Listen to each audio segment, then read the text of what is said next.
let's talk about companies that just kick ass in any economy. And this is where I always love the market takers. Let's talk about our friend Jim Anderson, CEO of Lattice, and the performance of him and his team this quarter.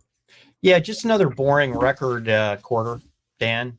For a semi company in the middle of a major glut. No, exactly. Exactly. I mean, it just blows my mind how well they did. So record revenue, 12th consecutive growth quarter, 70% gross margin, 70%. Record op inc. Net income growth was amazing. Just what a yawner. Some things that came out that I like, 50% of the design wins included one of their software stacks. That's a big deal, right? That to me is growth from going from a homogeneous environment and FPGAs to something that's more of a solution.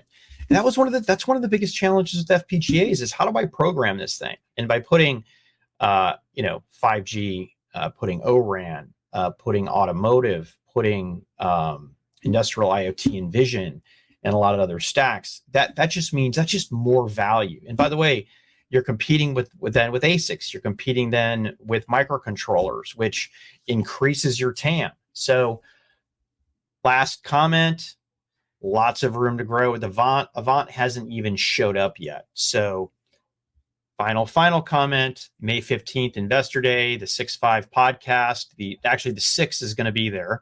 Dan is going to be there driving. I am going international. I'm not going to be able to make it, but I will be there in spirit, Dan. Hugs and kisses.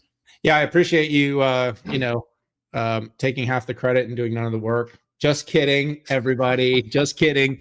We've gotten each other's back in the past. Sometimes it's me. Sometimes it's the 6. Sometimes it's the 5.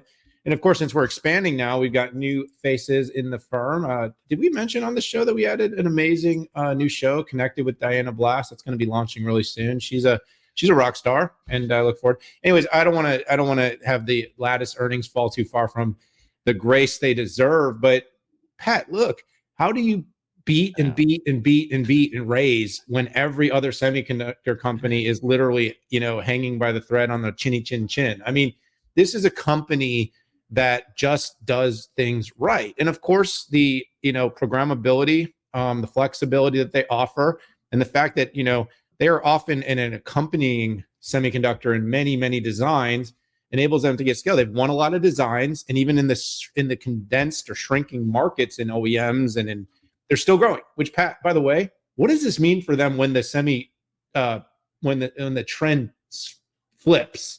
And all of a sudden, all the other companies are growing really fast. They're growing right alongside. So I actually think this is a company that is in an incredibly good position. They're aligned to 5G. They're aligned to AI. They're aligned to IoT. They're aligned to robotics. They're aligned to server. They're in all the right spaces, and they have a story to tell. They basically diversified themselves out of most of the complicated parts of their business and consumer. They got a little bit of exposure there, and that was probably the weakest part of their report.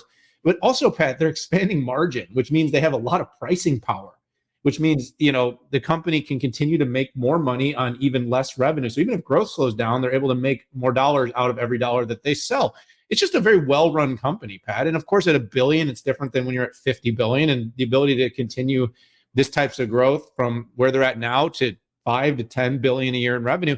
But you got to like their prospects, Pat, and you got to like the fact that they've added TAM consistently and that they're running a really good race. So, like I said in the beginning, I'll say it at the end. Congratulations to that team. That was a great report. It was one of the best semi reports of this quarter by far.